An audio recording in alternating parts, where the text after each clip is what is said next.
Reno's skirmish line had been supported by Arikara scouts, usually called Rees. Among them was Red Bear, whose story appears in the Arikara narrative, which was compiled with the help of interpreters and published in 1920. Red Bear decided to pull out when it became apparent that the Bluecoats could not stop the Sioux.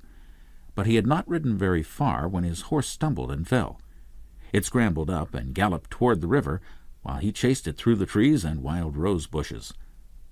Finally, a dead limb snagged the bridle. The limb broke off and dragged behind, which stopped the horse. But just then, a Dakota Sioux came riding up. The bottom of the Dakota's face was painted red and the top was yellow. Red Bear shot him. The Dakota fell to the ground. By this time, Red Bear said, all he could hear was gunfire and the shrill eagle-bone whistles of the Sioux. He ran to the Little Bighorn, saw his horse swimming around, and jumped in. He caught the mane of his horse, and together they reached the opposite side, but as he was climbing out, he saw the Dakota horse, a dark bay with a white streak on the forehead. It wore a necklace of deer hooves, and he heard the necklace clattering while the Dakota horse swam across the river.